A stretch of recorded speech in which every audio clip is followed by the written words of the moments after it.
I got it. And now a word from Ron and Fez.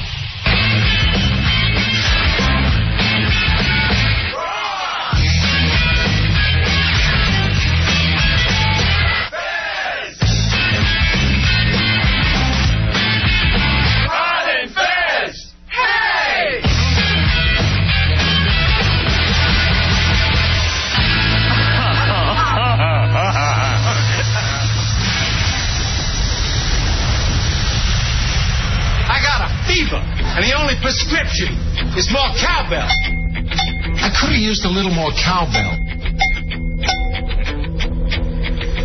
Action. Buddies.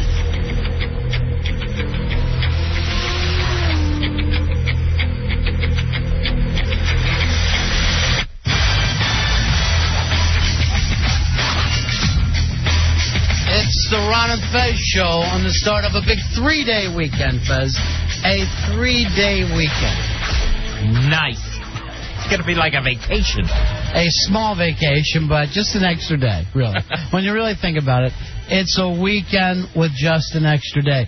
Big movie opening this weekend, Fez, the day after tomorrow. Day after tomorrow, where we get plunged into an ice age, despite the fact that it's global warming. I have trouble putting the two together. It looks like it's a really kind of silly movie, like, you know, just kind of a popcorn movie where you're supposed to not really relate to the characters and just look at the special effects. But for some reason, the news and newspaper use this as a time to debate on how things are going here in the USA. That always cracks me up. Yeah, this film, not a documentary. And yet scientists are all over Good Morning America. Doctor, could this happen? Could anything like this take place? And I'm like, why today? Because the movie's opening? I mean, if this was really your concern as a journalist, why wait till the day that the movie's opening? Why not ask 5 years ago? And then it's a lot of questions like in the film, could this happen in a week's time? And it's like, they have to hurry the movie up. The Earth takes its own time. Here's what bugs me. Why ask any of these scientists? Can any of them predict the weather for this weekend? If they tell us we're going to get a snow, we don't. If they tell us it's going to be a beautiful Memorial Day, I say bring an umbrella. That's how bad these people are. And yet we're going to let them tell us or not whether the Earth's going to be destroyed. Some of the actors in this film that have been getting interviewed all week, they're like getting asked, does this send a message to people? And they're like, well, it's really just supposed to be, you know, something to sit back and enjoy the action. Yeah. So they're trying to get away from scientific debate. Because it's stupid and it's ridiculous, and every one of these movies is interchangeable. Anytime you see a wall of water coming towards anything, you've already seen that movie. Because they use the same stupid hack cliches and all these movies since probably the 1950s or 60s when they really started destroying the world. Yeah, no matter whether it's Poseidon Adventure, Deep Impact, or Day After Tomorrow, there's a giant wall of water. That's how you know. There's a giant wall of water. Now, in this film, I think Randy Quaid, or Dennis Quaid. Yeah, Randy Quaid was in Independence Day. Right. Dennis Quaid, he plays the scientist, the one scientist who knows what's going on and no one else will listen to. Yeah, and that character exists in every one of these. He's literally laughed at as he's trying to read some report early on. And somebody else ends up getting the big job. And even his own wife is, like, upset with him. Would you please get off this crazy global warming thing? Our son is having problems. That's another thing. It's not bad enough that the Earth's being destroyed.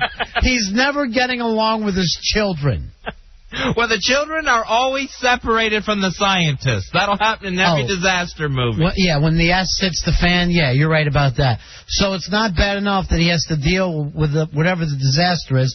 He always has to go look for his runaway child. Yeah, it's always a double mission. Save the world, save the kid. And then there's a big reunion. Yes, over a destroyed Earth. And they expect us, to feel good of, oh, look, Dennis Quaid is back together with his son, while you look at it, the city you happen to live with is gone. Why would I care whether you two have reached some kind of a peace between you when I look down and the eastern seaboard is underwater? It took the world to be destroyed for the scientist and his wife to realize they really love each other. Yeah, they do. This is what's important. I might go to this movie just to yell out, "Who cares?" at that point. This one also has the obligatory, the animals know that something's going on before the humans do. Well, you know how they know, Fuzzy? They tilt their head to one side. There's just suddenly, and then birds fly up, and they're like, and then people are always like, hey, have you noticed the geese are acting really weird? You have radar. What are you doing staring at geese? Hey, we shouldn't have seagulls here, and they shouldn't be flying backward. Yeah, it's like they know something. So they're smarter than the stupid scientists. Why are all the squirrels snarling? They must know something about the world being destroyed. They're so tuned to us. Yeah. At one point of every disaster movie, someone has to leap across the ravine. I don't know why that is. And you know they're not going to make it all the way. They'll just make it enough for their hands to hold on. And then that's another 3 minutes of excitement for us as they get pulled up. They usually don't fall into the ravine. They usually get saved because, they remember they have that piece of rope or a pick with them. Yeah. A good person will have to sacrifice his life to save others at all times. There will not be a situation where suddenly Fez isn't yelling, "I'm holding up the door, you guys keep going. Don't look back." And then later I'll hear the crash and know that my buddy's gone. Has there ever been a disaster film where the entire cast makes it through to the end? No, most of them don't. Well, we did all right here. We're all still together. Nice work, everyone. Yeah, there's always a couple of silly ones that do not make it, and you're supposed to really feel bad. Forget the other 2 billion people who died. We're going to feel bad because the sassy black guy is now dead, who we've been enjoying. 866-277-4969. And yet, Fezzi, I guarantee, even right now, people are lined up to see these stupid films, and they've been out time and time again. Sure. They want to see the president, whoever it is in this movie, say, "May God help us all." Because the president has finally given up. Well, this one, I understand. I haven't seen it yet, but I saw the reviews. They try to use a stupid president who knows nothing with an evil vice president who's the puppet master. So this is the Bush years version. Where do they get these ideas? Yeah. And this is why Bush is saying, "I'm not going to go to see this film." It's not going to happen. Is that supposed to be me? Yeah. He's asking Laura before he goes to sleep. You see what they think about me out there. Here's Eugene. Eugene, you're on the Ron and Fez show. How are you? Hey, there's always at least one old couple that, gives up and finally agrees to die in, somewhere in the movie. Yeah. Together. And they always, fly a spaceship or a truck or an airplane to stop the whole thing, and magically everything disappears. It's all right. And again, that's always the person who needs to sacrifice himself by, I'm going for it. The hell with it. I'm just going to do it. Even though someone else is screaming, "Don't give up, we're going to make it." Right. How about this? You're supposed to worry, again, why the East Coast is being destroyed, whether this guy grabs his dog or not. Because they've introduced the dog. They think that we only care about people or animals that have been introduced to them. Forget the fact that they're okay with, the Empire State Building tipping over. We're not supposed to worry, hey, is somebody in that building? We're supposed to care not whether the dog jumps the ravine. This is the best part about pets in a disaster movie. You always think the pet bites it, but ends up, we found the dog. He was somehow able to get to safety, although no one else in the city was. Yeah. Yeah, that's very true. He kind of digs his way out. Oh, here's another thing that happens. People are able to outrun explosive fire. There is an explosion of fire. You can run from this and turn around and look behind you and see the explosion getting closer before you leap into a doorway. For some reason, fire can't get into a doorway. Yeah, and usually the person that the fire does get behind the person that's running is someone who wouldn't listen or was a bad guy, someone you didn't care for to begin with. Rob, you're on Ron and Fez. Hey, what's up, fellas? Yeah. Yeah, there's always at least one guy who's guaranteeing through the whole movie that everything's going to be fine, and he's the first one to get killed. Yeah, and the guy who gets the best death is always the real bad guy who finally gets a huge building to fall on him. And he's the person whose greed has caused this problem. He never listened to the scientist early on. Why would I listen to him when I'm making millions? They will always go out in the most ironic way. If he says, this building will stand forever, then the building will fall on him. Right. All right, here's another good point. It seems like these natural disasters or whatever kind of aliens that are attacking us have a way of only hitting our most treasured landmarks. It's just, they never end up going, hey, look, there goes Utah. You know what I mean? It's got to be only the landmarks themselves. Yeah, no one's house gets hit. Yeah, no one in Iowa. No one loses a barn in Iowa. How's that get hit by a meteor? Oh, no, this meteor comes flying from outer space and just happens to hit the Chrysler building and cuts it in half. 866-277-4969. Here's Matt. Matt, you're on Ron and Fez. Hey, buddy. Hey, buddy. There's always one family in all these disaster movies that finds someone, a stranger, and says, take care of my kids and remember what Mommy and Daddy told you. We always love you. Yeah, there's always that thing. They're always handing off the kids and saying, don't forget us. Yeah, because she's pinned under something. A lot of people get pinned under things. You have to go on. Yeah, and everybody goes on, and they seem pretty happy. You never see the kid going, even though my parents are dead, I'm not going to look back now. I'll dance to some stupid tune at the end and be happy. Again, half the planet at least is normally dead. And you know what? They never really even show us a lot of other places. Like, you never worry too much about Germany or Norway. No one ever says there's a giant asteroid that's headed right for Iceland. Yeah, they usually, like, with this movie, you're just going to get the obligatory newscast list where they say, New York, Miami, Los Angeles, London have all been destroyed. All right, here's another one. It is a hurricane or a tornado or an asteroid that is the size of Texas. At no point does anyone say, this asteroid's the size of Connecticut, which, trust me, would be scary enough and would level the planet. You don't want to get hit by something the size of Delaware. Whenever they say it, I would love to see a shot of the asteroid and have it shaped just like Texas, so you can see it coming at you. You ought to do one of those parodies of all of these movies, Fez. Spaceballs. Yeah.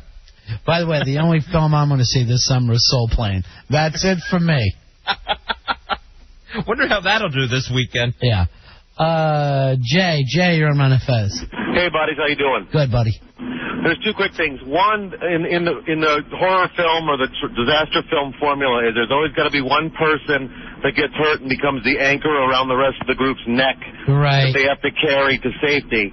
But the one that always gets me is they want you to believe that we can outwit nature. Yeah. That, by putting one piece of dynamite at the base of the hill and letting it go, that's going to stop the avalanche from coming down on everybody. That we're smarter than the Earth. But when does that idea even come up? The last possible second. Yeah, all these scientists work on it for months, but it's only the guy who goes, let's really what if we put that stick of dynamite in its core? It's always trying to get the core of something, and apparently it'll crack in half. For some reason, to avoid these disasters, it has to be something we've never tried before. Right. Not something we know about, like, okay, paving a road, or something like that. Something that we've done time and time again on this planet. Yeah, that's funny. Where, all right, I'll just give you a shot of penicillin, and that'll stop the plague. Right. It's got to be something that you've come up with. We thought you were the nerdy geek that we never got along with, and now look at you, you glorious bastard. You've done it. It's never, we just need to fill up these dump trucks, and we'll be fine. Joe, you're on Ron and Fez. Hey, guys, how you doing tonight? Good, buddy.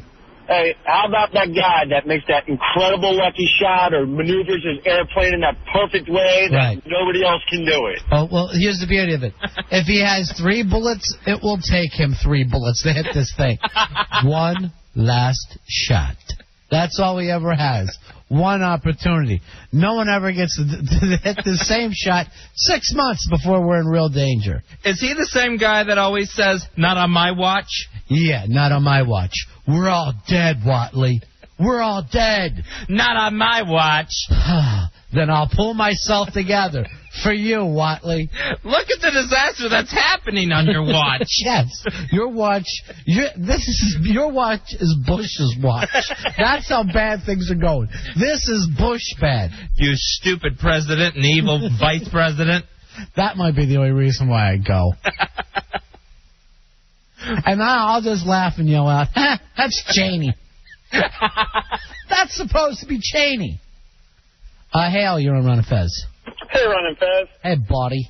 Hey, you ever notice that women are always inappropriately attired in these disaster films for whatever disaster it is? Yeah, they're in skirts, they're in low-cut blouses, and they're running in heels. Evening gowns that are going to get ripped off at some point. Yeah. Skirt shots. I mean, and then at different times, they'll find a small shard of a mirror and decide that they look horrible, even though they look hot as hell. Usually somebody has something on them that's pretty valuable and they don't want to give up, but they have to as part of the plan to save the day. Like the guy who doesn't want to give up his brandy, or the woman who has to give up her pearls to make a lasso. And everyone knows that these characters, they've only got like minutes to set themselves up of who they are. I mean, they're basically the Professor Marianne and Gilligan. They've just got to lay it out there real quick. They don't have time to really, I think I'm starting to warm up to this character. In the first scene, you either like him or don't like him, and you go on from there. I'm a very rich woman who's actually quite tough underneath. Yeah. Don't yell out stuff like that. Jeremy, you're on the air. How are you? Good, buddies. What's up? Yeah. Kids in movies, and action movies particularly, are really bad actors, and they usually have the dialogue of about 30, 40-year-old adults. Yeah, and for some reason there's something they just learned in science class that may help. And while I'm screaming at them to shut up, Fez tells them, no, you go ahead and talk. This kid may be right. While I'm yelling, shut up, you're just a kid.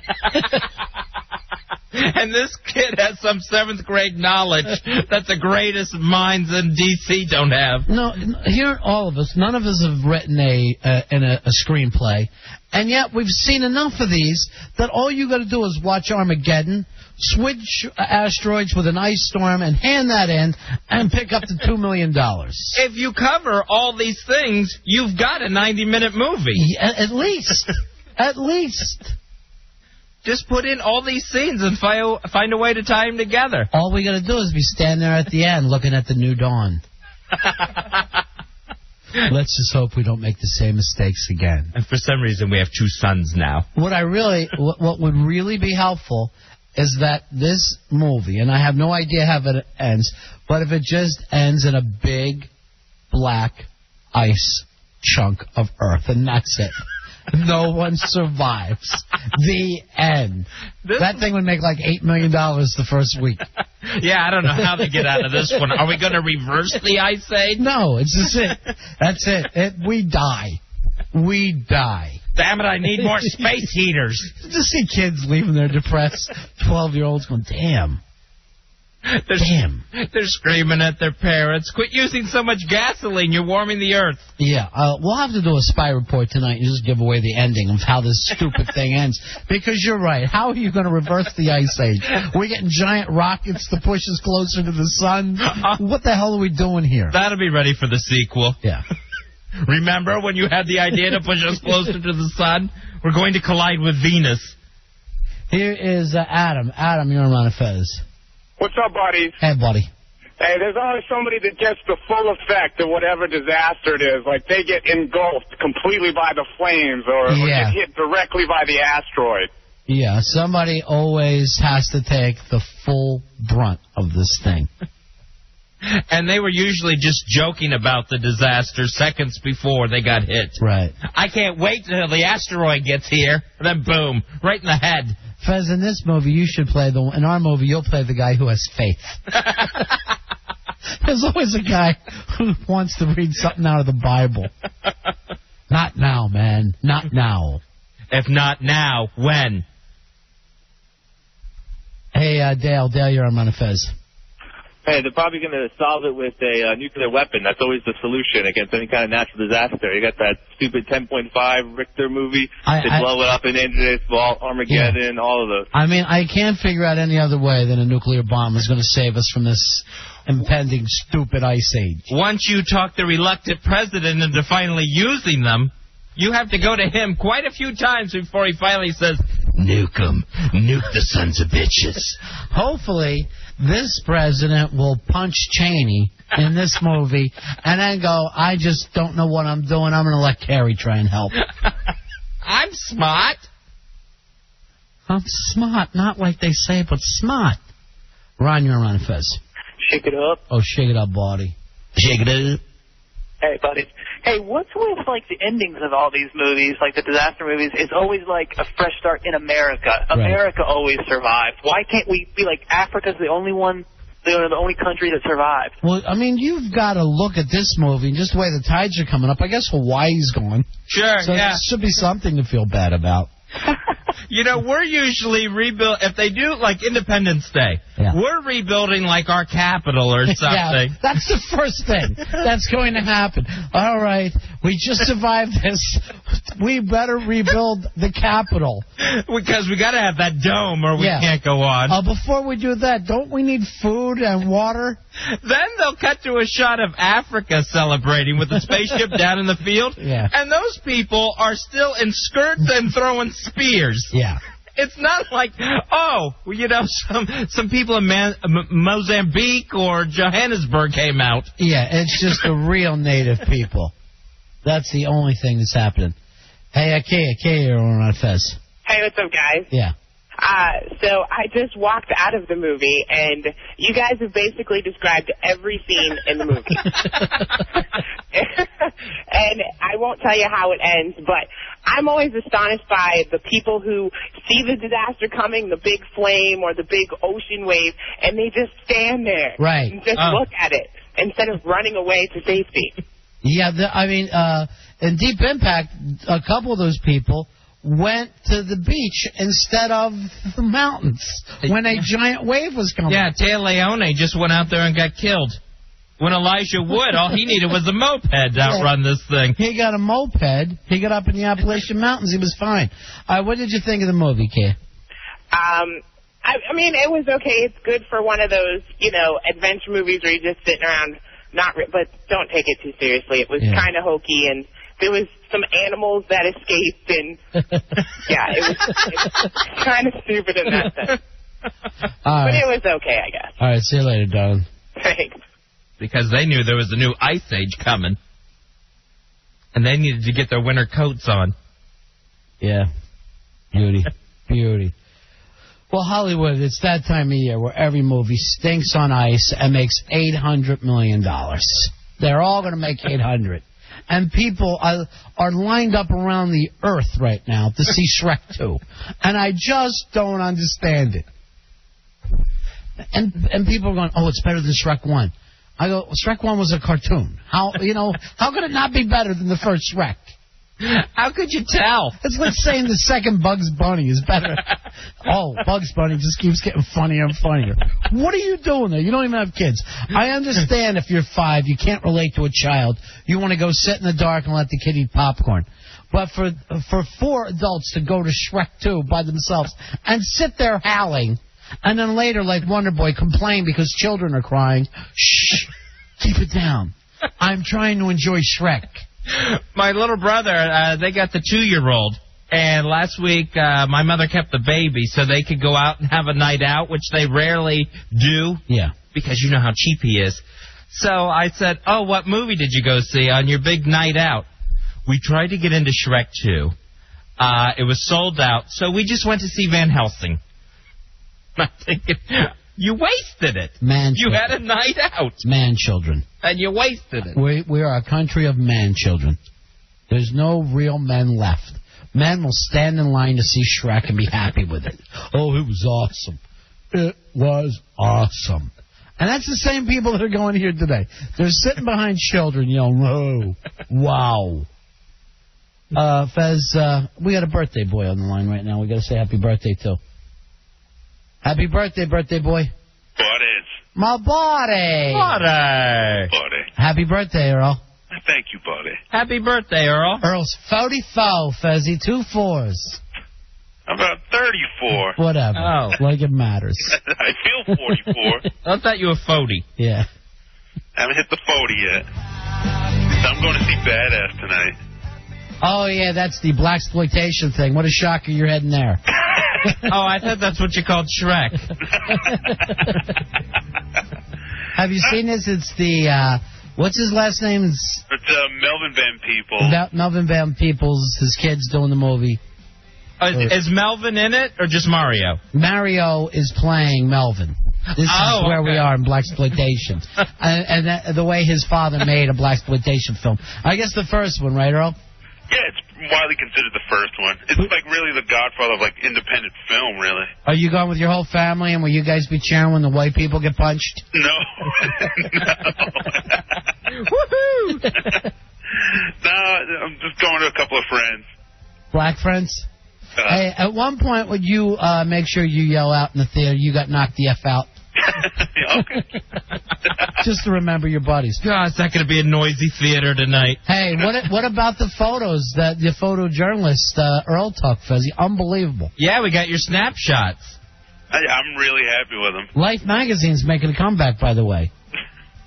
I used to love Life. I didn't know you were shooting in black and white. Yeah, I mean, I've been shooting in black and white for almost a year now. When did you have the white? That's how he sees the world. Because it's a black and white world. Yeah.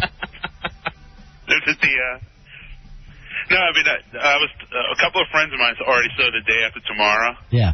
And they went, save your 1050. I want to see The Day After Tamara. And that's the black version of this.